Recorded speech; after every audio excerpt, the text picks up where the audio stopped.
Bismillah, elhamdülillah, ve salatu ve selamu ala Resulillah ve aleyhi ve sahbihi ve men vâlâh. Bu sene Ramazan'ı farklı bir şekilde eda etme, idrak etme imkanıyla karşı karşıyayız. Bu bir zorunluluktan öte bir fırsat olarak değerlendirilmeli. Zira Ramazanları, özellikle toplu ibadetleri insanlarla beraber camilerde, büyük kalabalıklarla yapmaya alışmışken bu kez daha çok ferdi, ailenin kendi içerisinde bir Ramazan geçirme durumuyla karşı karşıya kaldık. Bu bir zorunluluktan öte belki de bir fırsat olarak değerlendirilmeli. Bu münasebetle evin bir tarafı, bir köşesi veya bir odası imkan varsa, ibadet için tahsis edilebilirse, ayarlanabilirse çok daha makul ve yerinde olacaktır. Orası özel bir mekana dönüşmüş olur bütün Ramazan boyunca. En önemli ibadetlerimizin biri de Ramazan'da malum teravihlerdir. Teravihleri büyük cemaatlerle, büyük camilerde, toplu alanlarda kılmaya alışmışken şimdi evlerimizde kılmak durumuyla karşı karşıyayız. Peygamber Efendimiz Aleyhisselatü Vesselam da doğrusu teravihi birkaç defa haricinde evinde kendisi kılmıştır. Belki de bu sene bu şekilde sünneti ifade edebilme imkanıyla karşı karşıya kalmış olacağız. Bu münasebetle ailenin diğer bütün efradıyla beraber teravihlerin güzel bir şekilde kılınabilmesine dikkat göstermeliyiz bu süreçte. Önemli bir hatırlatmamı gerektiren bir durum da teravihleri mümkün mertebe imkan varsa hatim indirecek şekliyle kılmaya çalışalım. Malum İslam aleminde yoğunlukla hele büyük camilerde, bizde de memlekette Ramazan boyu kılınan teravihlerde bir Kur'an'ın bir hatminin yapılması hedeflenir ve gerçekleştirilir.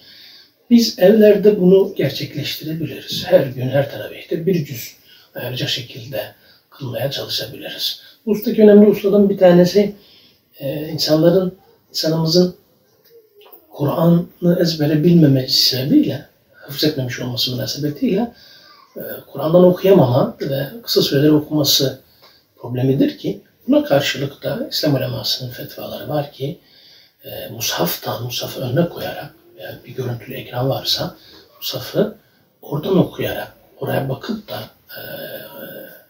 cüzünün, her teravihte bir cüzünü okuyabilme imkanı bulabileceğiz. Bunda herhangi bir beis söz konusu değildir. Tam tersine belki aile efradıyla beraber buna alışmak bu cihetli bir imkan olmuş olur. Özellikle gerek bilgisayar ve benzeri ekranı karşımıza alarak, gerekse de biraz da büyükçe, yüksek bir yere koyacak şekliyle bir mushafı önümüze koyarak sayfaları çevirmek yoluyla yeri geldiğinde Kur'an'ı okumak teravihlerde de hiçbir beis söz konusu değildir. Tam tersine bir örfe, adete dönüşmüş olur. Ben bu münasebetle bu Ramazan bu şekilde fırsat olarak değerlendirmeyi tavsiye ederim. Yine en önemli sünnetlerden bir tanesi olan itikaf da biliyorsunuz Peygamber Aleyhisselam'ın bir sünnetidir.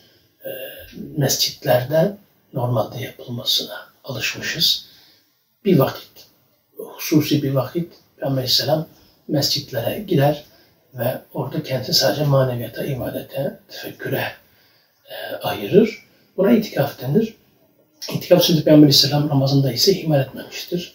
Özellikle Ramazan'ın son 10 gecesi bütün gündüzüyle beraber itikafta geçirmiştir kendisi. Mescitte o münasebetle bir sünnet olarak bize gelmiştir. Bu sene onu da yapabilme imkanı camilerde olmayacağı için evlerde başta söylediğim ayıracağımız oda ve benzeri bir köşeyi itikaf içinde kullanabiliriz ki özellikle Ramazan'ın son 10 gecesi mümkünse buradan çıkmayarak zaruri ihtiyaçlar dışında oraya yönelerek belki ibadetimizi eda edebilme imkanı bulmuş oluruz. Malum kendi ellerimizle işlediklerimiz sebebiyle başımıza gelen musibetlerin defi lazım. Bunun için Allah'a sığınmalı, günahlarımızdan tevbe etmeli, arınmalıyız. Ramazan o anlamda çok büyük bir fırsat. Bunu değerlendirmeye çalışalım. İnşallah belki bu vesileyle hepimiz bu beladan tez bir şekilde kurtulmuş oluruz ki Rabbim tüm alemi muhafaza eylesin.